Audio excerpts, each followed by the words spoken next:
Quiero contarles que desde que vienen los españoles a estas tierras, pues siempre va a haber necesidad de tratar a las personas con dolencias, con enfermedades. Y en esta instancia aprovechan los conocimientos de la cultura maya. Aparte de ello, también nombran un médico de la ciudad para que pueda atender principalmente a las autoridades y personas cercanas a su círculo. Sin embargo, llegan los estudios médicos a Guatemala en lo que nosotros le llamamos audiencia de Guatemala, que comprendía desde Chiapas hasta Costa Rica. Y aquí podríamos decirles que es el 31 de enero de 1676 cuando el rey Carlos II crea la Universidad de la Audiencia de Guatemala, que posteriormente se le llamó San Carlos en su honor. Y aquí surgen las primeras carreras, siendo estas filosofía, teología, lenguas indígenas, leyes y medicina. La universidad inicia 5 años después de haber sido fundada en 1681 y a partir de ahí, en octubre, ya se hablan de estudios médicos.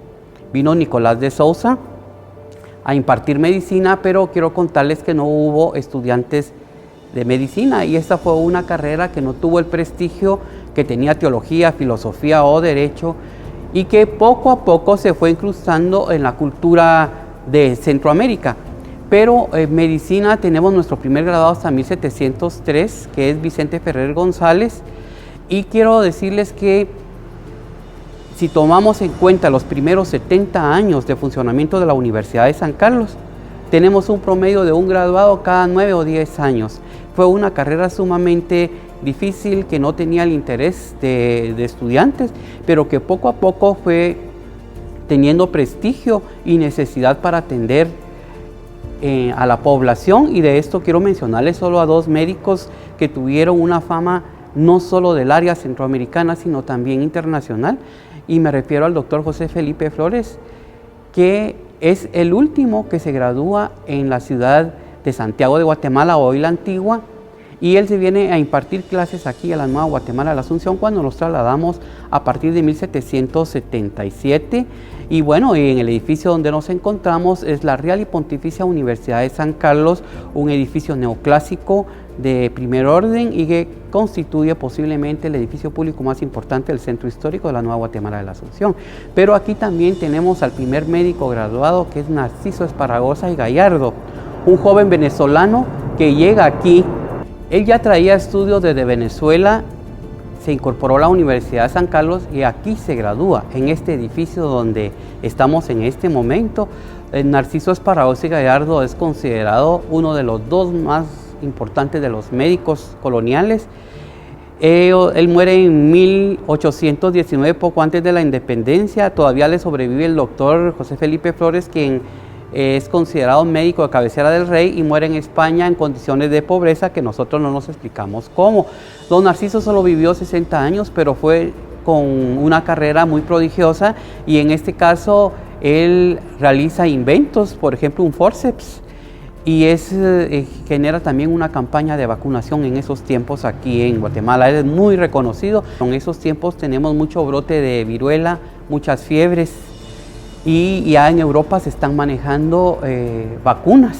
Entonces vienen vía barco para acá y aquí son tratadas, y llamó mucho la atención por la campaña que él realizó. Él fue un médico importante que crea la cirugía en Guatemala. Imagínense, como persona, él llegó a tener 600 libros, mismos que dona para la causa médica, pero no sabemos su paradero.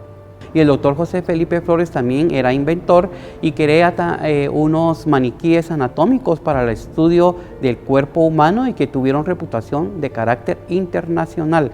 Lamentablemente solo tenemos unos grabados, afortunadamente, ¿verdad? Tenemos unos grabados porque sucede que en 1921 hubo un incendio en la nueva sede que tenía la Escuela de Medicina, debido a que a los terremotos de 1917 destruyeron la facultad. La trasladaron a una vecindad en la 12 calle y hubo mano criminal e incendiaron toda la Escuela de Medicina. Se perdieron los archivos, las pinturas, todos los objetos que tenían de museo cerca del Paraninfo, porque el Paraninfo que actualmente conocemos desde 1931 como edificación.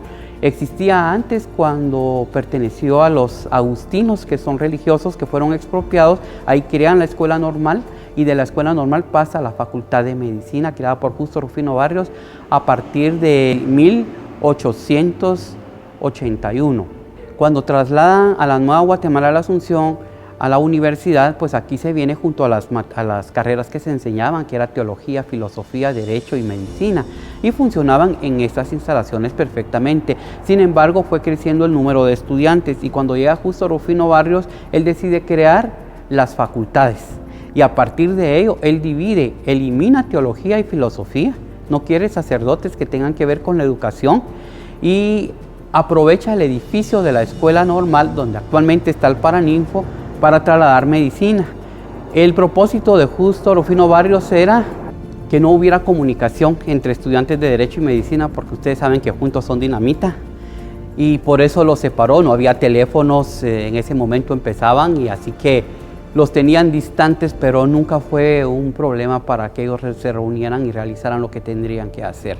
Pero lo que es importante puntualizar es que el médico llegó a obtener el papel que le había negado el mismo prestigio social y lo recupera, y nuestros médicos son científicos al mismo tiempo, muchos de ellos inventores. Entonces ellos dejaron un legado que vale la pena recordar, ¿verdad? Que nuestra universidad colonial tuvo aportes no solo para el área centroamericana, sino también de carácter internacional. Sucede que en el Paraninfo es importante puntualizar que no solo se traslada a medicina, sino que ahí nacen los estudios de parteras. Son las primeras mujeres que llegan a la universidad después de más de 220 años que no se les permitía a la mujer ingresar, y tenemos a las primeras 7 estudiantes que se gradúan en 1897 como comadronas. Era un estudio de 2 años, medio año de práctica y medio para preparar exámenes privados. Y también allí nacen los estudios de farmacia y los estudios de odontología. Posteriormente, ya cuando se construye la ciudad universitaria, a partir de 1960 para arriba, pues ya tenemos construcciones y el traslado de la Facultad de Medicina, que posteriormente también es trasladada a su vez al Centro Universitario Metropolitano CUM.